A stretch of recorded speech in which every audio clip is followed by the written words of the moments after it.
다 함께 사도신경으로 신앙 고백하면서 3월 29일 새벽 기도회를 하나님 앞에 올려드리겠습니다.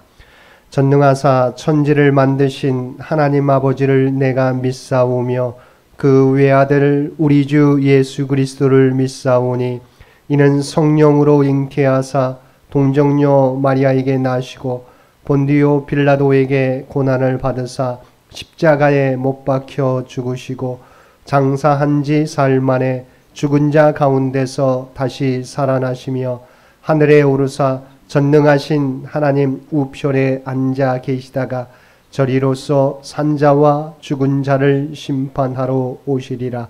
성령을 믿사오며 거룩한 공회와 성도가 서로 교통하는 것과 죄를 사하여 주시는 것과 몸이 다시 사는 것과 영원히 사는 것을 믿사옵나이다. 아멘. 우리 다 함께 찬송 365장 함께 찬송 부르시겠습니다. 우리 찬송 365장입니다.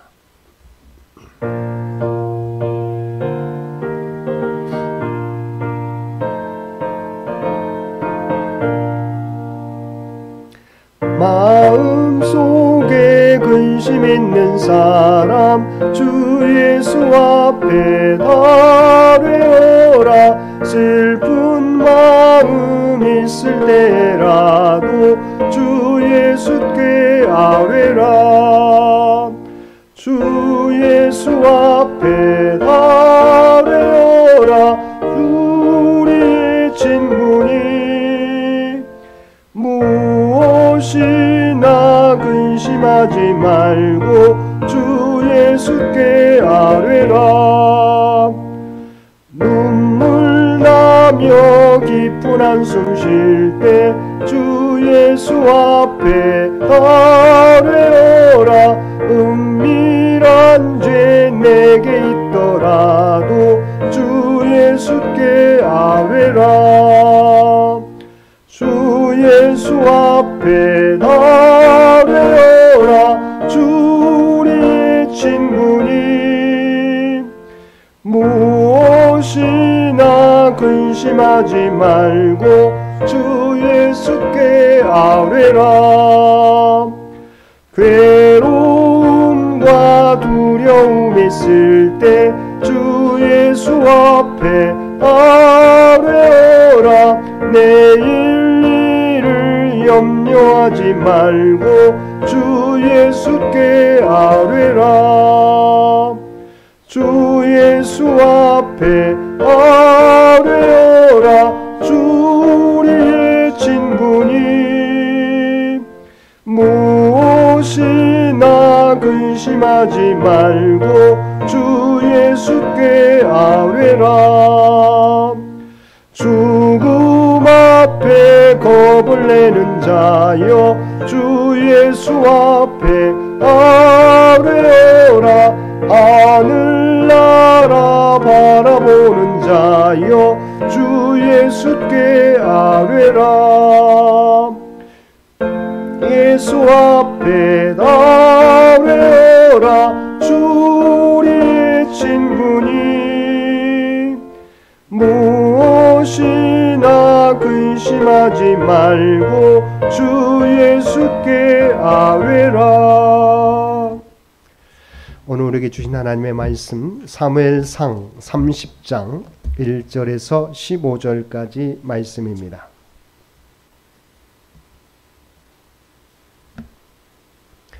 사무엘상 30장 1절에서 15절까지 말씀입니다.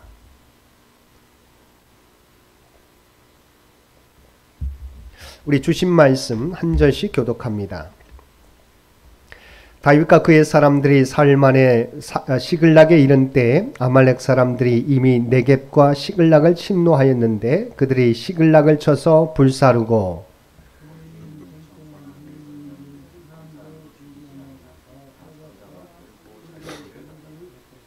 다윗과 그의 사람들이 성읍에 이르러 본즉 성읍이 불탔고 자기들의 아내와 자녀들이 사로잡혔는지라.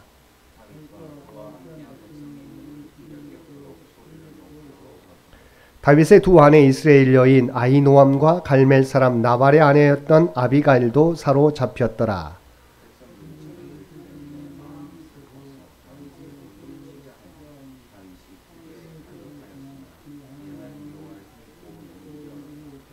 다윗이 아히멜렉의 아들 제사장 아비아달에게 이르되 원하건대 에봇을 내게로 가져오라. 아비아달이 에봇을 다윗에게로 가져가매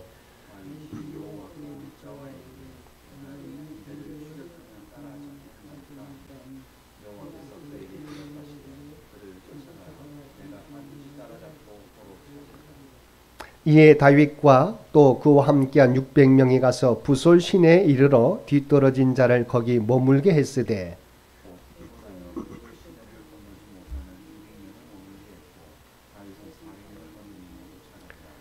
무리가 들에서 애굽 사람 하나를 만나 그를 다윗에게로 데려다가 떡을 주어 먹게 하며 물을 마시게 하고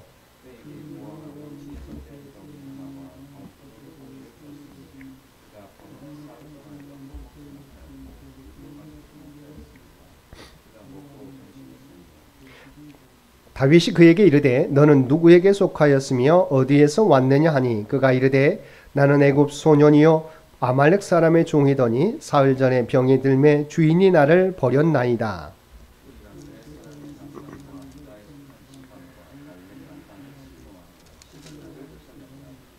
우리 함께 읽겠습니다. 다윗이 그에게 이르되 내가 나를 그 군대로 인도하겠느냐 하니 그가 이르되 당신이 나를 죽이지도 아니하고 내 주인의 수중에 넘기지도 아니하겠다고 하나님의 이름으로 내게 맹세하소서. 그리하면 내가 당신을 그 군대로 인도하리이다 하니라. 아멘. 오늘도 새벽을 깨우고 수요일 하루를 말씀과 기도로 시작하는 우리 모든 성도들 가운데 하나님의 놀라운 은혜가 언제나 함께하여 주시기를 주님의 이름으로 간절히 축원드립니다. 위기는 인생의 고비고비마다 우리 앞에 놓이게 되는데 그 위기 앞에서 우리가 어떻게 행하느냐가 우리의 인생의 향방을 결정하게 됩니다. 오래전에 사울을 대신할 이스라엘 왕으로 기름 부음 받은 다윗이 하마터면 자신의 조국 이스라엘과의 전쟁에 참여할 뻔했는데 하나님의 도우심으로 블레셋 군대에서 쫓겨나 시글락으로 돌아오게 됩니다. 그런데 시글락에 돌아와 발견하게 된 것은 예상하지 않았던 아말렉 족속의 공격으로 말미암아 노소를 불문하고 여자들과 거기 있던 사람들이 포로로 잡혀간 것이었습니다. 블레셋의 용병으로 조국 이스라엘과의 전쟁에 참여할 뻔했다가 블레셋 사람들의 불신으로 전쟁에 참여하지 못하여 커다란 위기에서 벗어나는가 싶었는데 성읍이 불타고 자기들의 아내와 자녀들이 사로잡혀가는 또 다른 위기를 만나게 되었던 것입니다. 다윗과 그의 군사들은 힘이 다 빠져 더 이상 울지도 못할 정도로 소리 높여 울었습니다. 다윗의 두 아내 이스라엘 여인 아히노암과 갈멜 사람 나발의 아내였던 아비갈도 잡혀갔습니다.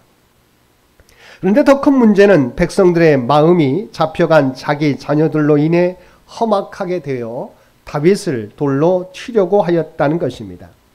이러한 고난을 받게 된 것이 모두 다윗의 책임이라고 다윗에게 그 모든 책임을 물으려고 한 것입니다. 자신을 따르는 자들이 돌을 들어 자신을 치려고 할 때 다윗의 마음이 어떠했겠습니까? 다른 사람들도 아닌 자기 백성들이 다윗에게 돌을 들어 죽이려고 할 때 다윗은 심한 배신감과 모멸감을 느꼈을 것입니다. 그래서 성경은 다윗 또한 크게 다급해졌다고 말하고 있고 우리말 성경에서는 다윗이 너무나 괴로웠다고 말씀하고 있습니다. 하지만 다윗은 이 위기 가운데 사람을 의지하거나 다른 방법을 구하지 않고 살아계시고 함께 하시는 하나님을 바라봄으로 힘과 용기를 얻을 수 있었습니다. 이처럼 다윗은 위기 가운데서도 하나님을 바라봄으로 배신감과 모멸감에서 다시 일어나 힘과 용기를 얻을 수 있었던 것입니다. 사랑하는 성도 여러분, 우리가 위기를 만날 때 내가 믿었던 사람마저 돌을 들어 나를 치려고 할 때 우리가 힘을 얻고 용기를 얻을 수 있는 것은 하나님을 바라보는 것입니다. 사람들은 조건과 환경에 따라 변할 수 있지만 하나님께서는 어떤 상황 속에서도 변하시지 않으시고 우리에 대한 사랑을 저버리지 않으시기 때문입니다. 그래서 바울 사도도 로마 감옥에서 빌립보 교회에게 보낸 빌립보서 4장 6절과 7절 말씀에서 아무것도 염려하지 말고 다만 모든 일에 기도와 간구로 너희 구할 것을 감사함으로 하나님께 아뢰라. 그리하면 모든 지각에 뛰어나신 하나님의 평강이 그리스도 예수 안에서 너희 마음과 생각을 지키시리라고 권면하였던 것입니다. 하나님을 의지하며 하나님을 바라볼 때 하나님께서 흔들리며 두려워하는 우리의 마음을 붙잡아 주실 것입니다. 풍랑 가운데서도 우리 모두를 참된 평안으로 인도해 주실 것입니다. 이 위기 가운데 하나님을 바라보면서 다윗이 취한 행동은 아히멜렉의 아들 제사장 아비아달로 하여금 하나님의 에봇을 가져오도록 한 것이었습니다. 그러자 아비아달이 하나님의 에봇을 다윗에게로 가져옵니다. 다윗은 하나님께 묻습니다. 여호와여, 내가 이 군대를 추격하면 따라잡겠나이까? 그는 무엇을 하기 전에 먼저 하나님께 물었던 것입니다. 하나님의 신탁을 구했던 것입니다. 그러자 하나님께서는 그를 쫓아가라. 내가 반드시 따라잡고 도로 찾으리라고 대답해 주셨습니다. 다윗은 이제 하나님의 뜻을 확인하고 담대하게 그와 함께하는 병사 600명과 함께 아말렉 족속을 추격하게 됩니다. 그러다가 첫 번째 부솔 시내에 이르게 되었을 때 너무 지쳐있는 200명은 그곳에 쉬게 하고 나머지 400명의 군사들만 데리고 계속 아말렉 족속을 뒤쫓아갑니다. 다윗의 병사들이 아말렉 군대를 쫓다가 들에서 굶주려 죽어가는 애굽 소년 하나를 만나고 그를 다윗에게로 데려옵니다. 그리고 그 사람에게 먹을 것과 마실 것을 주었습니다.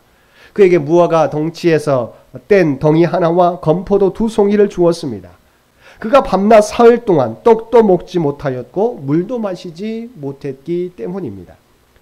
사실 촌놈을 아껴 추격해도 겨우 자신들의 가족들을 따라잡을까 걱정되는데 이러한 다급한 상황에서도 다윗은 죽어가는 한 사람을 정성스럽게 보살피고 기력을 되찾게 해 주었던 것입니다. 그가 먹고 정신을 차렸을 때 다윗은 그가 누구에게 속하였고 어디에서 왔는지를 묻습니다. 그 사람은 자신은 애굽 사람이고 아말렉 사람의 종이었는데 사흘 전에 병이 들어 주인이 자신을 버렸다는 것입니다. 그리고 그들이 한 일, 그렛 사람의 남방과 유다에 속한 지방과 갈렙 남방을 침노하고 시글락을 불살랐다는 정보를 전해줍니다. 다윗은 이 종이 사흘 전에는 아말렉 사람들과 함께 있었던 사람임을 깨닫고 이 사람에게 내가 나를 그 군대가 있는 곳으로 인도할 수 있겠느냐며 물었습니다. 그러자 그가 대답했습니다. 당신이 나를 죽이지도 아니하고 내 주인의 수중에 넘기지도 아니하겠다고 하나님의 이름으로 맹세하면 자신이 다윗을 그 군대에게로 인도하겠다는 것입니다. 다윗은 그의 생명과 안전을 보장해주고 아말렉 군대의 주둔지로 안내받게 됩니다. 다윗이 애굽 사람의 은인이 되니 그가 다시 다윗의 은인이 되었습니다. 마치 하나님의 일부러 다윗을 위해 남겨두신 사람처럼 여겨집니다. 하나님은 우리가 예상하지 못하는 손길로 우리를 도우시고 인도하시는 것입니다. 이처럼 대가를 바라지 않는 선행은 때때로 생각지도 않았던 결과를 가져오기도 합니다. 대가를 바라지 않는 선행은 결코 헛되지 않습니다. 왜냐하면 다윗 일행이 경험했던 것처럼 인간은 그 선행을 보답하지 못한다 해도 살아계셔서 천지 만물을 주관하신 하나님께서 반드시 보답해 주시기 때문입니다. 그러므로 무릇 하나님의 살아계심을 믿는 성도라면 선을 행할 수 있는 자리를 그냥 지나치지 말아야 할 것입니다. 사람의 눈만을 의식하여 사람들이 지켜볼 때는 선행을 하고 사람의 눈이 없을 때에는 그냥 지나치는 이중적인 행위는 하나님의 살아계심과 그분이 각 사람의 행위대로 보응하시는 분이심을 믿지 못하는 사람들의 모습입니다. 다윗은 이처럼 절망 중에서도 더욱 하나님을 의지하고 자신의 사람들을 소중히 여기며 지극히 작은 자를 외면하지 않았습니다. 이럴 때 하나님께서는 다윗의 나아갈 길을 알려주시고 예상하지 않았던 손길을 통하여 도움을 받게 하셨던 것입니다. 사랑하는 성도 여러분, 위기의 문은 하나님을 의지할 때 열려지게 되는 것입니다. 지극히 작은 자 한 사람을 귀하게 여길 때 하나님께서는 예상하지 않았던 결과들을 얻게 하시는 것입니다. 오늘도 하나님을 의지하는 길만이, 그리고 지극히 작은 자 한 사람을 귀하게 여기는 삶이 우리의 문제를, 하나님의 구원 역사를 열어가는 길임을 기억하고 그 말씀 따라 행하며 살아가는 저와 여러분 모두가 되시기를 주님의 이름으로 간절히 축원드립니다. 함께 기도드리겠습니다. 사랑과 은혜가 충만하신 아버지 하나님, 다윗이 위기 가운데 대처하는 모습을 통해서 위기를 만날 때 우리가 어떻게 대처해야 되는지를 알려주시니 감사드립니다. 위기 앞에서, 문제 앞에서 당황하기보다 먼저 하나님을 찾고 하나님을 의지하며 나가는 우리 모두가 되게 하여 주옵소서. 또한 지극히 작은 자에게 한 것이 곧 내게 한 것이라고 말씀하신 주님의 말씀을 기억하고 이 세상에 지극히 작은 자라도 업신여기지 않고 주의 사랑을 전하며 살아가는 우리 모두가 되게 하여 주옵소서. 특별히 이 나라와 이 민족을 긍휼히 여겨주시고 하나님께서 친히 통치하여 주시기를 원합니다. 100주년을 준비하며 달려가는 창현재단과 창현의 가족들의 기도와 헌신과 섬김을 기억하여 주시고 하나님이 원하시는 방향으로 우리 창현교회가 세워져 가게 하여 주시옵소서. 그래야 이 세상을 밝히는 구원의 방주로서의 소금과 빛의 사명을 감당하는 창현재단이 되게 하여 주시옵소서. 또한 우리가 어떤 상황에 처할지라도 하나님의 부름받은 백성, 하나님이 함께 하시는 백성이라는 이 믿음을 가지고 하나님을 의지하며 또한 세상 가운데 선한 영향력을 나타내며 살아가게 하여 주옵소서. 오늘도 주어진 삶에서 온전히 이 세상을 밝히는 그리스도의 빛의 사명, 주의 복음을 전하는 아버지 하나님 다리 놓는 자의 사명을 감당하며 살아가는 우리 모두가 되도록 인도하여 주옵소서.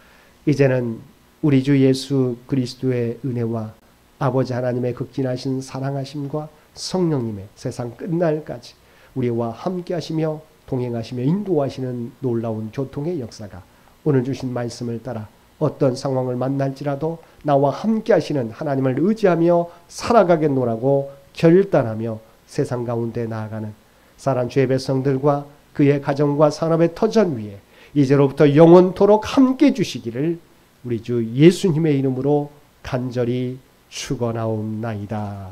아멘. 여러분 기도하실 때 오늘 주신 말씀을 위해서, 이 나라 이 민족을 위해서, 창현재단을 위해서, 창현의 가족들을 위해서 기도해 주시고 각자의 기도 제목 가지고 하나님 앞에 더욱더 가까이 나아가시기를 바랍니다.